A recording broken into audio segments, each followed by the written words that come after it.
Саламатсыздар ма, құрметті оқушылар? Біз сенбі күні өткен байқау сынағын талдайтын боламыз қазір. Қосылып атқандар бар екен. Саламатсыздар ма? Сенбі күнгі осы математика 40 сұрақ болған. Бұл 40 сұрақтың көбісі бізде координаталық түзудегі есептерге қатысты болатын еді. Графиктер бар еді, жиындар бар еді, түзулердің параллель болу, перпендикуляр болып, арасындағы бұрыштардың қатынастары қалай болады, сол туралы болушы еді. Және де көбісі тағы да қандай нелер болды. Осы және теңсіздіктер, теңдеулер жүйесі, теңсіздіктер жүйесі туралы болды. Бұлар 6-шы класстың соңғы тақырыптар болатын еді. Оқушылардың байқағаным, оқушылардың көбісі осы неде қиналып қалды шамалы. Енді соны талдайық. Қазір сағат 2 минуттай қалыпты. Соны талдайтын боламыз. Оқушылар келсін. Бізде әзірге қазір 2 оқушы отыр екен. Графиктер және симметриялы. Симметрия деген айнасы. Сол қызық есептер болды. Қазір соларды талдаймыз. Қосылып атқандар бар екен.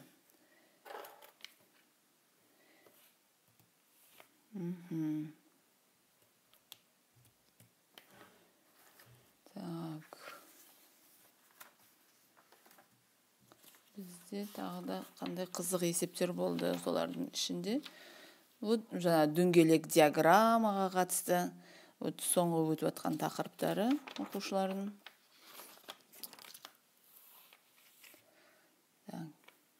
Енді бастай берейік.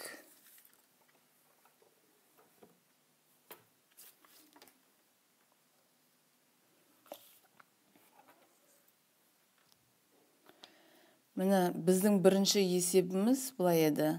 Міне бірінші күні бидонда 40 литр су бар дейді, екінші күні 20 литр су құйылды. 40 литр суға 20 литр су құйылатын болса, ол 60 литр болады.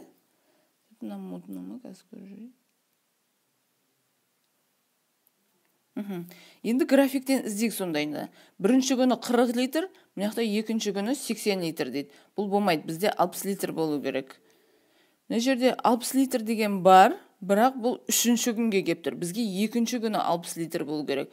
Ал үшінші күні бидондағы судың жартысы босатылды. Яғни 60 литр болса, жартысы неше литрі қалады? 30 литрі босатылды, 30 литрі қалады. Мына мысалы адам бірінші күні міне. Бірінші күні 40 литр. 40 литр, екінші күні 20 литр құйылса 60 литр болды. Мына нүктелерге мән береміз. Үшінші күні неше литр қалған? 30 литр қалған. Сонда В жауабы болады. Екінші есепте бізде мына D1, D2, D3 параллель түзулер дейді. АСБ бұрышы 50 градус. АСБ 50 градус. Мыналар параллель түзулер болса, мына жерге мән береміз. 90 градус деп тұр ғой. Егер мына жер 90 градус болса, мыналардың барлығы 90 градус болады. Мына жер 90 градус болса, мына жағы да 90 градус болады. Енді 90 градусын мына беті 50 градус болса, мына жерде қанша градус қалады? 40 градус қалады. Үшінші есеп бізде мынандай 4 бұрыш, 3 бұрыштармен берілген екен. Мына 4 бұрыштың мәнін табыңыз дейді. Бұл жерде не істеуге болады? Мына бір 4 бұрыштың орнына 2-3 бұрыш қоюға болады дейді. Мына жерге егер 2-3 бұрыш қоятын болсам, мына жер жалпы 4-3 бұрыш болды. Оған 1-3 бұрышты қоссам, 5-3 бұрыш тең 35. Сонда 3 бұрыш тең 35-ті 5-ке бөлсек, неше болады? 7 болады. Бізге бірақ 3 бұрышты емес 4 бұрыш тап дейді. 4 бұрыш табу үшін мына жерге қоямыз. 7-ні мына жерге қойсақ, шеттердегі 2 14 болады. Сонда жауабы 14. Келесі мына қызық есептердің бірі, мына жерде тор көзге түздегі қай нүкте координатаның бас нүктесі болады. Координатаның бас нүктесі деген қалай? Мынандай координата болса, мынау бізден бас нүкте болу керек. Мынау X ойсы, мынау Y ойсы. Енді қарайық, С нүктесінің координатасы 2-де 3 дейді. Мынау бізде бірінші тұрған X-тің мәні, мынау Y-тің мәні болады ардайым. Енді қарайық, с нүктесі 3 болу керек y биіктіктен. Мысалы 1, 2, 3, 3-ке келіп тұр, мына жерге дейін. Сонда біздің x осымыз бұлай өту керек. Енді x-і 2 дейді. Мына жерден санайтын болсақ 1, 2. Міне сонда біздің бас нүктеміз қайда келіп тұр? Е нүктесіне келіп тұр. Қайтадан тексерейік. Міне x 1, 2, y 1, 2, 3. Міне сонда с нүктесінің координатасы 2-де 3. Сонда бас нүкте бізде е нүктесіне келіп тұр. 5-ші есепте төменде боялған бөлік нұсқалардың қайсы дұрыс берілген намана нені білдіреді дейді. Яғни бізде барлығы мынау Б және С жиынын мына А жиынынан алып тастаған деген білдіреді. Алып тастаған деген белгі мына белгі. Яғни Б мен С жиын біріктіріп аламыз. Бірігу, union, біріктіріп аламыз. Және А жиынынан алып тастаймыз. Мынау сияқты емес. Бұл жерде керісінше БЦ жиыннан мына А жиынын алып тастау дегенді білдіреді. А мына жерде ақ болу керек, мыналар боялған болу керек.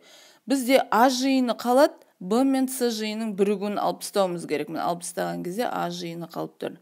Сонда В варианты болады. Келесі мына жерде төменде координата жүйесінде А нүктесінде болатын құмырсқа, міне А нүктесінде болатын құмырсқа X осі бойынша 4 бірлік солға, міне X осі бойынша десе осы бағытта, 4 бірлік солға 1, 2, 3, 4 мына жерге келдік. Y осі бойынша 2 бірлік төменге, мына жерде тұр еді ғой, 1, 2. Сонда мына нүктерге келіп тоқтадық.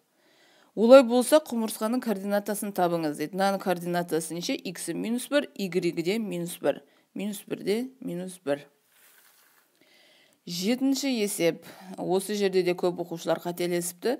Берілген координата түзудегі -2-ден 3 пен 2-ден 5 нүктелер арасы 8 тең бөлікке бөлінген болса, 0 нүктесін табу керек. Қай әріпке сәйкес келеді? -2-ден 3 дегеніміз -1,5. Егер мына жер -1,5 болса, аға -1 қояйық. Енді арасы мына жер кішкентай жерде жарты болатын болса, толығы мына жер 0 болу керек қой. Мына жер 1 болу керек. Мына жер 2 болу керек. Сонда мынау 5 бөлінген 2 дегеніміз 2,5 ғой мына. Жартыға сәйкес келіп тұр ма? Жартысы. Полный біріне 2 клетка деп аламыз. Сонда 0 неге С әрпіне сәйкес келеді екен. Мына жерде де А нүктесі 3 және -2 нүктесінің координатасы жүйесінде дұрыс көрсетілген табыңыз дейді. Бірінші X-іміз 3 болу керек екен, Y -2 болу керек. Мына жерде Y +2, көріп тұрғандай. Мына жерде X наоборот -3 болып кеткен, бізге +3 болу керек. X-іміз мына +3, Y-іміз -2. Сонда мынау D варианты болады екен.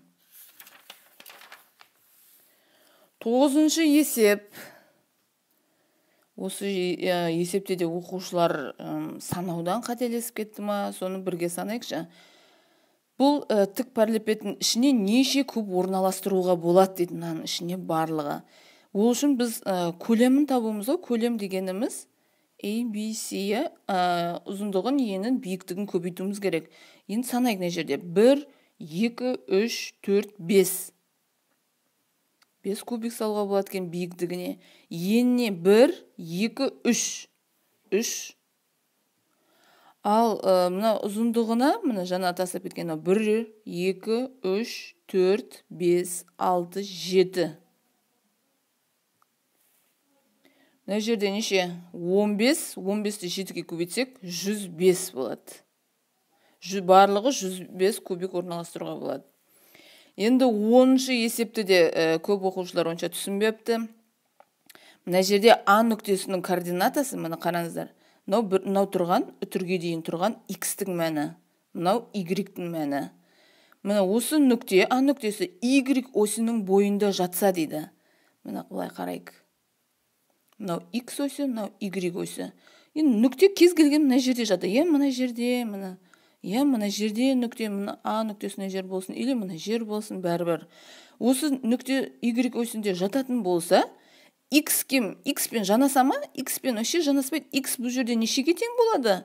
0-ге тең болады ғой. Сонда бізде мынау x-тің мәні 3k минус 21 тең 0-ге дейміз. Өйткені y осының бойында жатыр. Сонда 3k тең 21, k тең 7-ге тең. Болды, k-ның мәнін табыңыз дейді, ол 7-ге тең болады.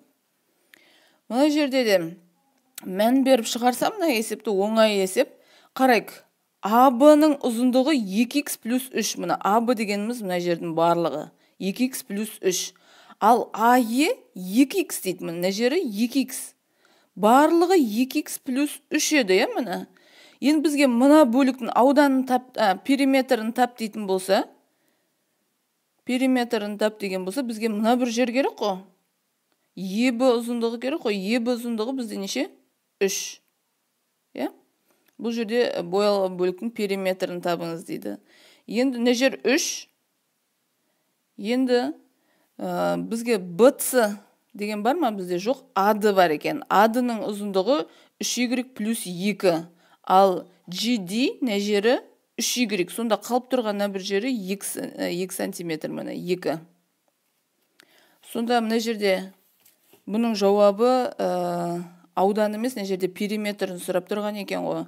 Сонда 3-ке 2-ні қосамыз 5, 5-ті 2-ге көбейтеміз 10. Сонда не жердің жауабы 10 болады екен. Мен тестте шатасып кеткен екен. Ауданы деп шатастырып алған екен. Бұл жерде периметрін сұрап тұр екен. 3-ке 2-ні қосамыз 5, 5-ті 2-ге көбейтеміз 10. Сонда периметрі 10 сантиметр болады. Дұрыс жауап Е. 12-ші есеп. Дөңгелектері AB және DC болатын жарты шеңбер Т нүктесінде қиылысады дейді. Сонда ABCD шаршысында BC 6-ға тең дейді. Міне біздің BC-мыз қайда? Мына жер 6-ға. Онда боялған бөліктің ауданын табыңыз дейді. Бірінші мына шаршының ауданын тауып алайық. Шаршы деп айтылып тұр. Шаршының ауданы 36, 6-ның квадраты. Енді мына дөңгелектің аудандарын алып тастаймыз. Мына полный бір дөңгелек, екі жарты дөңгелекті қоссақ, бір дөңгелек болады. Оның радиусы қанша? Бізде 3. Сонда бұл дөңгелектің ауданы пи ар квадрат. Егер мына жерге 3-ті қоятын болсақ, 9 пи шығады. Сонда 36-дан 9 пиді азайтсақ, мына боялған бөліктің ауданы шығады екен. 36-дан 9 пиді азайтамыз. Одан кейін 13-ші есеп, жақшаны ашайық. Теңдеуді шешіңіз дейді. 2а минус 8а плюс 3а плюс 6 тең минус 6. 2аға 3а, 5а, 5адан 8аны алсақ, минус 3а. 6 теңдік мына бетіне минус болып өтеді. Минус 12, а тең 4. 4-ге тең екен. Төмендегі фигураның ауданын табыңыз. Мына фигураның ауданы, мына екі нүктенің арасы 1 сантиметр екен. Енді қарайық. Аны былай сызайық. Міне. Егер мына үшбұрышқа мән берейікші, егер осы үшбұрышты әкеліп, мына бос тұрғанына ақ жерге былай қойсақ, тура келеді, өйткені жері 1, былай 2. Міне. Сонда болды, мына жақ 2 сантиметр, мына жері 2 сантиметр, ауданы 4 сантиметр болады. 15-ші есеп, дөңгелек диаграммада А және Б көліктерінің сатылу көрсетілген. Диаграммаға қарағанда төмендегілердің қайсысы қате екенін табайық. Мына жер А көлігі 150, мына жер 110. Екеуін қосатын болсақ, 260. Енді барлық дөңгелектің 360 қой дөңгелек толық градус. 360-тан 260 алатын болсақ, мына жер сонда 100 градус екен. Енді көрейік, бізге қайсысы қате тұжырымды іздеуіміз керек. А және А көлігі Б көлігінен өте көп сатылады. А Б-дан көп сатылады, дұрыс. А көлігі С көлігінен көп сатылады дейді. А көлігі С көлігінен өте көп сатылады. Қате ғой бізде. А көлігі С көлігінен қате сатылады десе, қате уже. С көлігі Б көлігінен өте аз сатылады. С көлігі, Б көлігін мынау да қате. Мына жерде екі жауап бар екен. Ары қарай тексеріп көрейікші. А көлігі Б көлігінен өте көп сатылады, дұрыс.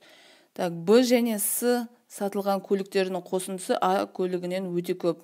Б мен С-ны қосатын болсақ, мына жерде 210, А көлігінен көп, дұрыс. А және С сатылған көліктерінің қосындысы Б көлігінен өте көп сатылады. А мен С-ны қосатын болсақ 260, Б-дан көп, дұрыс. Сонда бізде не жерде екі вариант шығып тұр. Нөмірді көрейік. С көлігі Б көлігінен өте аз деген. Бұл да қате. А көлігі С көлігінен өте көп деген. Бұл да А көлігі С көлігінен. Бұл дұрыс ғой. А көлігі С көлігінен көп екен ғой. Бұл дұрыс. Сонда С варианты қате. Келесі, теңдеулер жүйесін шешіңіз. Мына жерде бізде орын алмастыру әдісімен шығаруға болады. Мысалы, мына жерде Y-ті шығарып алсақ, 17 азайтылған 3x. Орнына қоямыз. X азайтылған 8, 17 азайту 3x тең минус 36. 56, 5 ойда. 8, 8-ге 5 қоссақ 13. Қосылған 24x тең минус 36. 24x-ке x-ті қоссақ 25x. Минус 136 теңдіктің бетіне өтсе, плюс болады да азайтылады. Сонда 100 шығады, 125-ке бөлсек 4. X тең 4. Енді y табу үшін мына жерге қоя салсақ болады. 12, 17-тен 12-ні алсақ, y-іміз сонда 5 шығады. 4 пен 5. 17-ші есеп. Бізде көлік 3 миллион теңгеге сатылып жатыр. Нұсқалардың қайсысы орындалса ең арзан бағада сатылады дейді. Ал есептеп көрейік. Алдымен 250 мың теңге, содан кейін 5%-ке жеңілдік жасалыну керек дейді. 3 миллионнан 250 мыңды алып тастайтын болсақ, бізде 2 миллион 750 мың шығады ғой, 250 мыңды алып тастайтын болсақ, 2 миллион 750 мың шығады. Одан кейін 5% жеңілдік. 5% жеңілдік дегене 100-ден 95. Нөлдерін қысқартайық. Сол кезде 95-ті 275-ке көбейтсек, бізде қанша шығады? 2 миллион 612 мың 500. Біріншінің бағасы осындай болды. Екіншіде алдымен 10% жеңілдік. 10% жеңілдік дегене 1 нөлді алып тастау, сонда 300 мың теңгеге жеңілдік жасап тұр. 3 миллионнан 300 мыңды азайтатын болсақ, 2700. Сосын, содан кейін 200 мың теңгеге тағы жеңілдік дейді. Мынадан тағы да 200 мыңды азайтатын болсақ, 2 миллион 500 мың шығады. Арғарай, алдымен 200 мың теңге жеңілдік дейді. 3 миллионнан 200 мыңды азайтатын болсақ, бізде 2 миллион 800 мың ба? Одан кейін 10% жеңілдік. 10% жеңілдік деген бұдан азайтуымыз керек. 1 нөлін алып тастағанда 280 мыңды. Сонда бұдан шығайын деп тұрған 2 миллион 52 мың 2 миллион 520 мың теңге шығайын деп тұрген. Одан кейін бізде 15% жеңілдік. 15% жеңілдік деген 3 миллионды көбейтеміз 100-85-ке. 100%-дан 15%-дан алып тастасақ 85 шығады. 0-ны қысқартып тастаймыз. 85-ті 3-ке көбейтсек 2 миллион 550 мың теңге болады. Және 400 мың теңгеге жеңілдік жасау. 3 миллионнан 400 мыңды алсақ, 2 миллион 600.000 теңге. Бұлардан ең арзаны, көріп тұрғанымыздай, 2.500.000. Сонда В варианты. 18-ші есеп. Ержан 120.000 теңге ақшасын банкке 2 айға депозитке салды дейді. Банк 30% қайтарған болса, 2 айдан кейін неше теңге алады дейді. Так, 120.000 теңге. 30% банкке салғанда енді өседі 30%, 130 көбейту, 2 айдан кейін алатын болса, 2 рет жасаймыз 130. Мына нөлдерін қысқартайық. Мына 100-дің де нөлдерін қысқартайық. Мына жерде 13-ке 13-ті көбейтсек 169, 12-ні 169-ға көбейтсек 208, артында 2 нөлін тіркейміз. Сонда 202.800 теңгемен алып шығады екен 2 айдан кейін. Келесі 19 теңсіздік. Мынандай қос теңсіздік деп аталады. 6-ны 2 жаққа көбейтіп жүрсек, -12, 2х плюс 2, 6-ны 4-ке көбейтеміз, 24. Мына 2х-ті қалдырамыз. 2 теңдіктің 2 жағына азайту болып барады. Мына жерде плюс болғандықтан. -14, азайту болған кезде 22. 14-ті 2-ке бөлсек, -7, 22-ні 2-ке бөлсек, 11.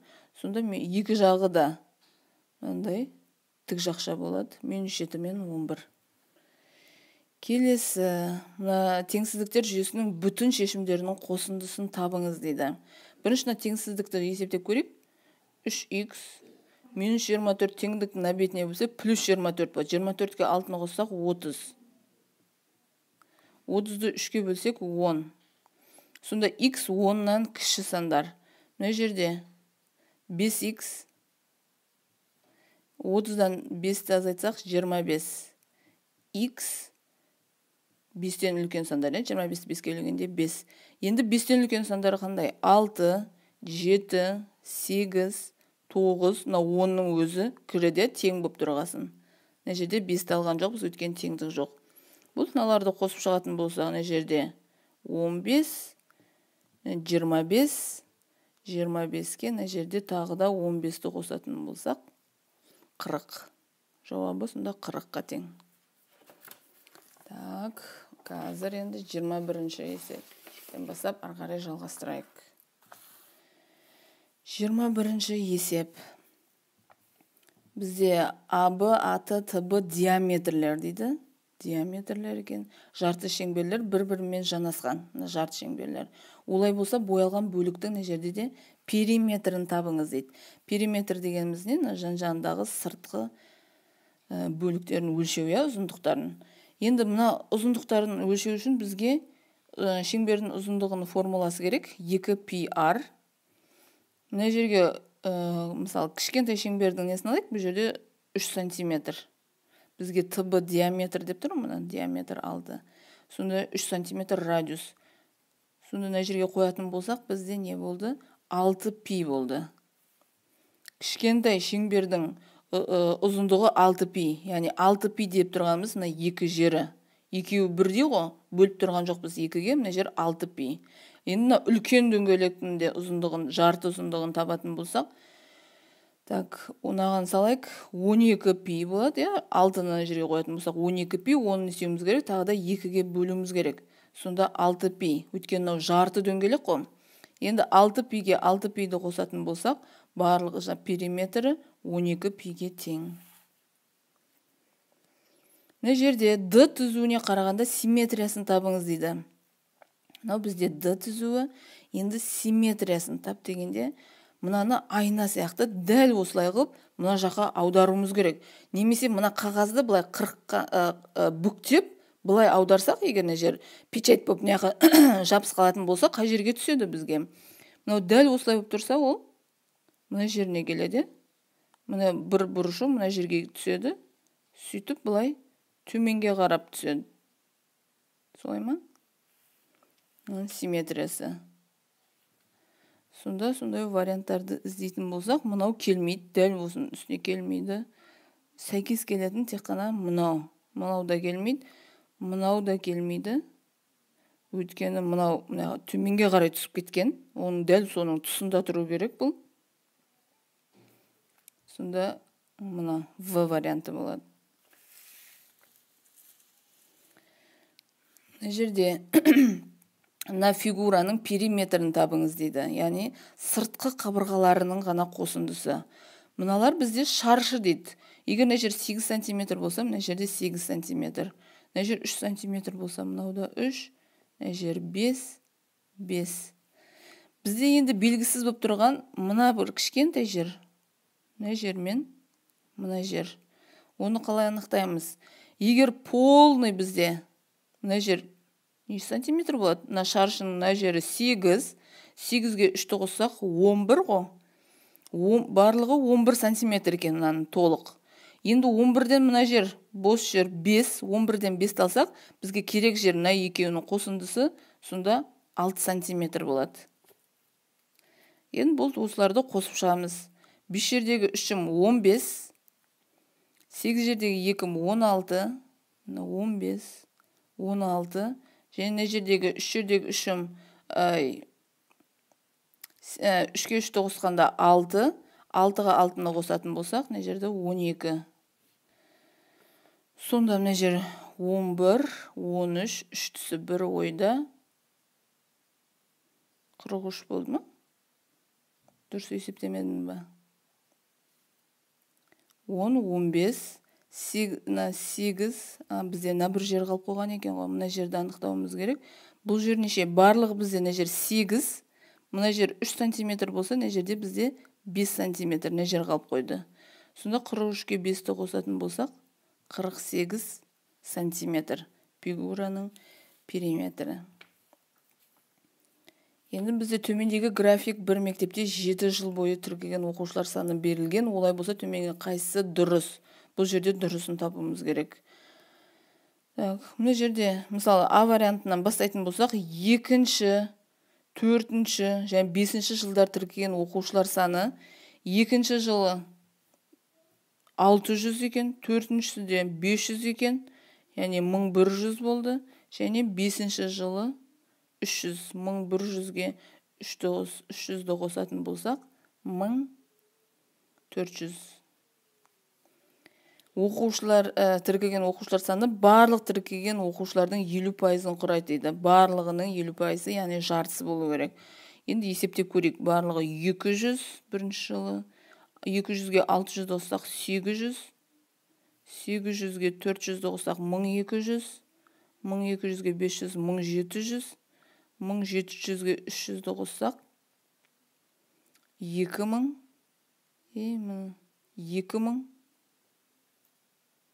2700, 2700-ге тағы да бір 100-ді қоссақ 2800.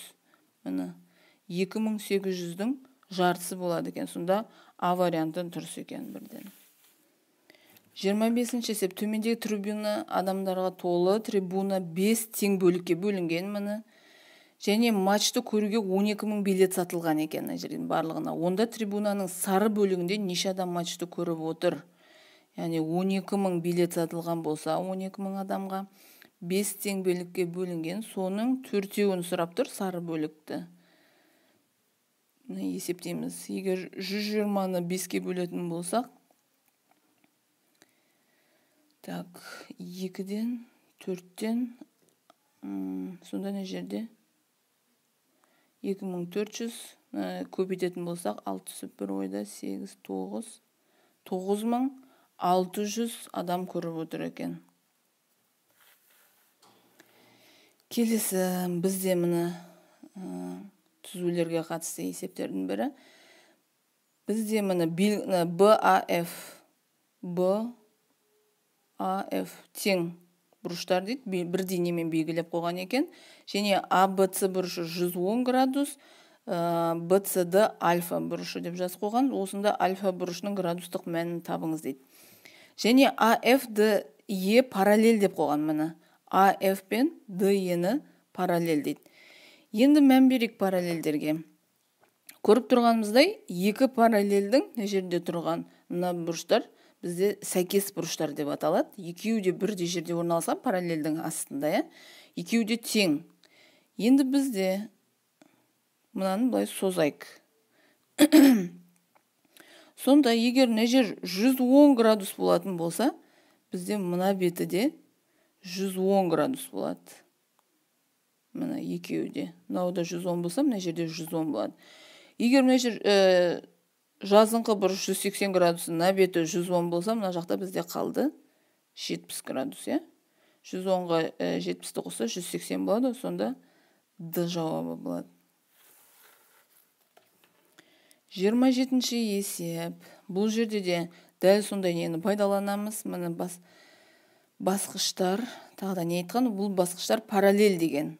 Және А, Б, С өрнегін мәнін табыңыз қосындысын. Мына бізде параллель басқыштар екен бір-біріне. Мына А бұрышы мен 110 градус бізде айқыш бұрыштар.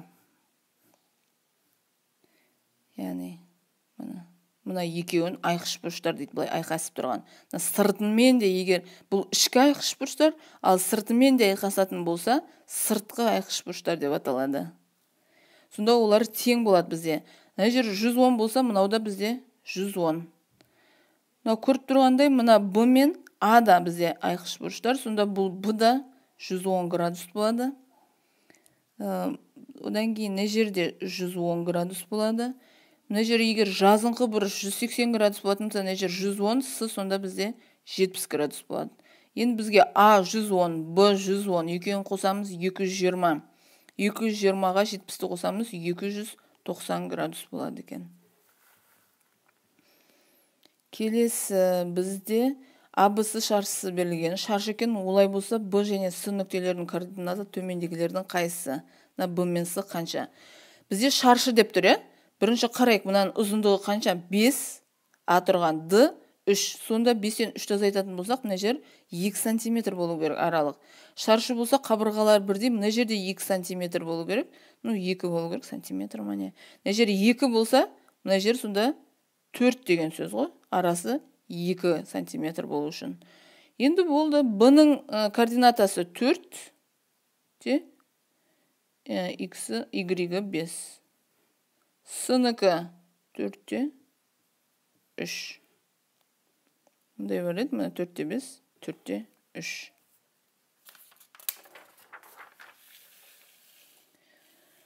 Одан кейін таразыға келдік.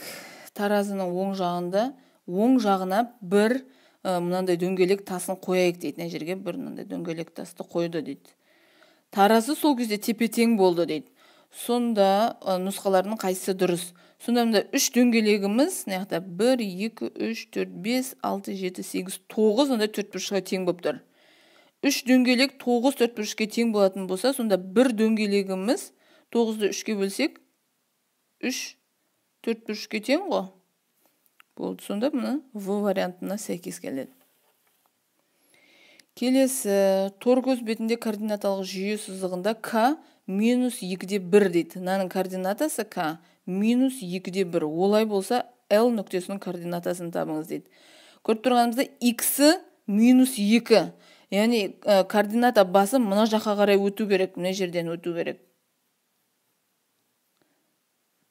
Мына X минус 2 болып тұр. Ал Y неше болып тұр? 1 болып тұр, жоғары қарай 1 болады. Сонда мына бір клетка ғана түсіруіміз керек. Мына X минус 2, Y-іміз 1. К-ның координатасы. Енді L-дің координатасын болды, мына оське қарап шығарамыз. X бұның 1, Y минус 2. 1-де минус 2 В варианты болады екен. 31-ші есеп, төмендегі жиындардың қайсысы, мынау бізде бірігу дегенді білдіреді, яғни барлығы. Мынау қиылысу. Мына жерде Б нүктесін алып тастаған, немесе А несін алып тастаған, мына жерде де Б-ны жаңағыдай сызық қып сызып алып тастаған, мына жерде қиылысқан, бірігуі, сонда тек қана мынау барлығы деген. Сандардың кемуретімен орналастырыңыз. Өз жерде оқушылар шатасып қалды. Модульден шыққан мәнін алу керек қой. -8 жай өзі тұрған жоқ қой, -8 болып. Сондықтан мынау -8 модульден шыққан кезде +8 болады. Кемуреті ең үлкеннен кішіге қарай кемейді. Сонда үлкені бізден модульдегі минус 8, одан 3, 0, минус 2. А варианты болады. Теңсіздікті шешіңіз дейді. Барлығына ортақ бөлім алып алайық. Ортақ бөлімі 20. Жерге 5-тен, 4-тен. Сонда не жер 5х плюс 40 плюс 20 минус 4х минус х 0. Өйткені бөлімдегі 20 0 мен көбейтіліп 0 болып кетеді. Енді есептейік. 5х-тен 4х-ті азайтсақ, х-тен х алсақ 0. Мына сандар уже қалып қойды тағы да. Бұларды жойылып кеткен жоқ. Яғни жерде 60 болып қалып қойды. Не өтсе минус 60. Бұның шешімі жоқ. Х-ның мәні жойылып кетті. Оның шешімі жоқ. Теңдеулер жүйесін шешіңіз дейді. Мына теңдеулер жүйесін не дейік? Қосу әдісімен шығару үшін бізде бірдей болу керек. А немесе Б-лардың мәндері бірдей қылайық. Біз мына жақтың барлығын нешеге көбейтейік? 4-ке көбейтейік. Жерде 3-ке көбейтейік. Сонда 4-дегі 3-ім 12А плюс 16Б тең 8. 3-дегі 4-ім минус 3-ке көбейтейік жойылып кету үшін.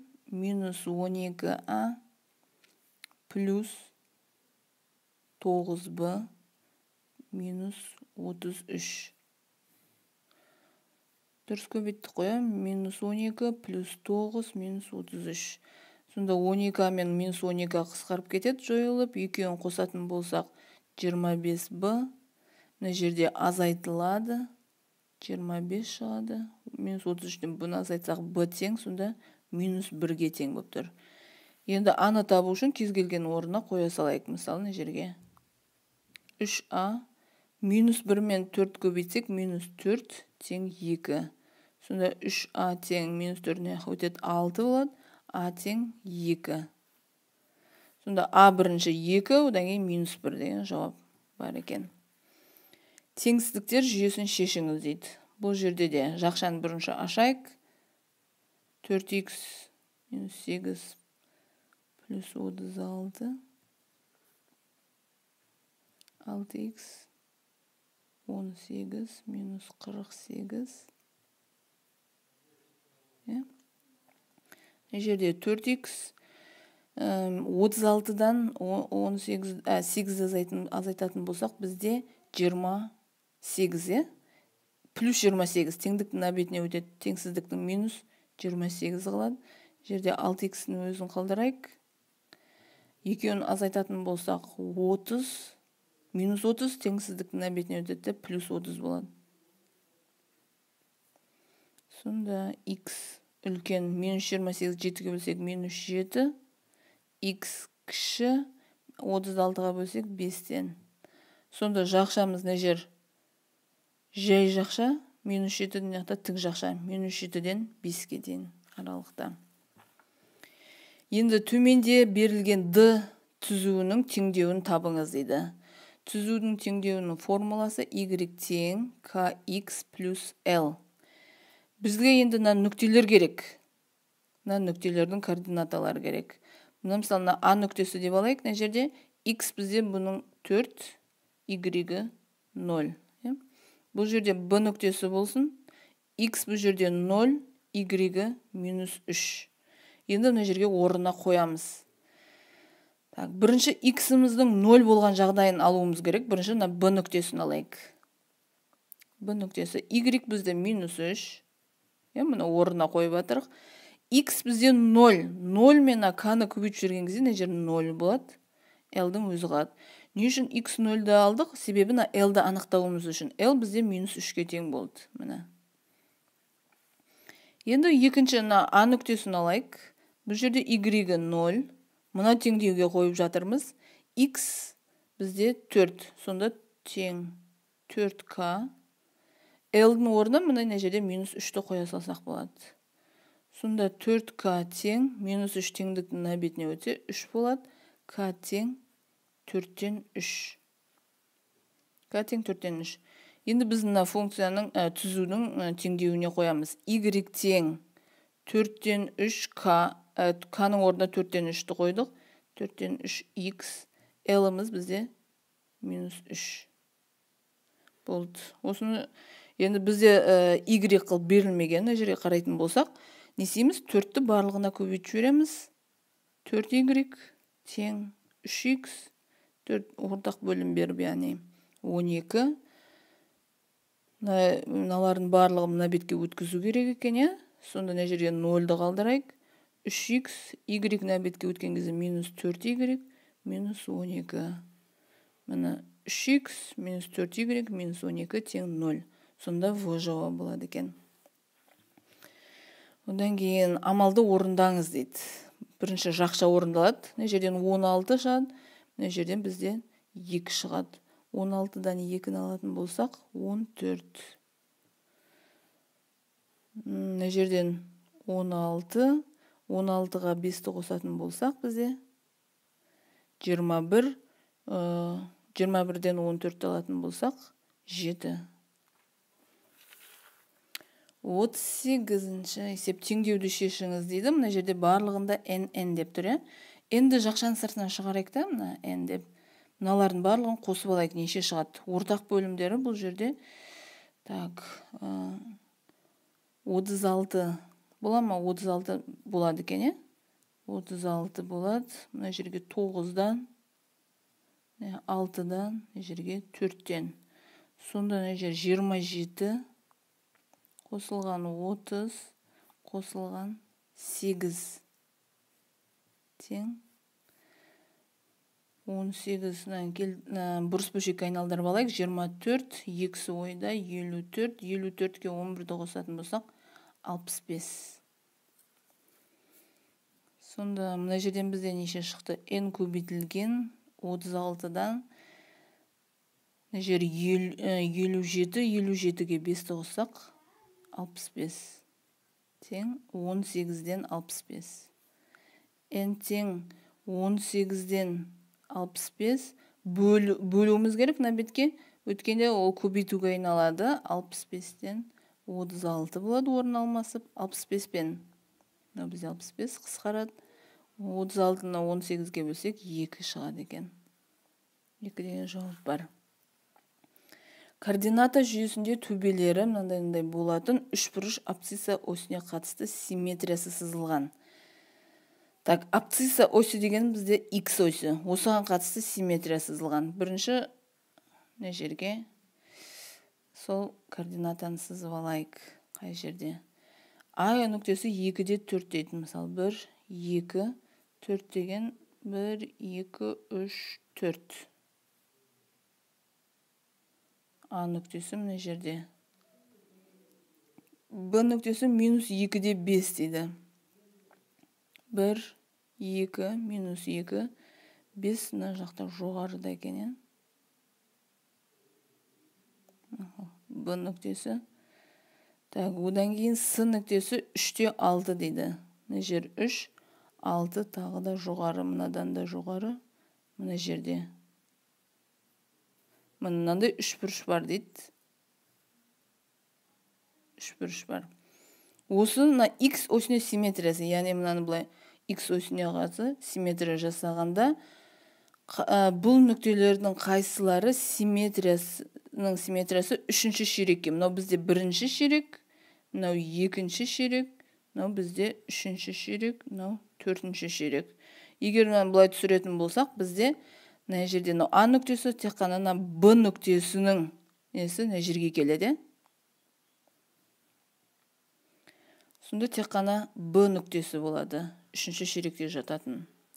Және соңғы 40-шы есеп бұл жерде 134 санын айнамен қараған, яғни симметриясы. Егер кез келген санды, мысалы телефонды қойып, айнаны қойып былай қарайтын болсаңыздар, керісінше түседі, яғни 400 мынандай күйде болады.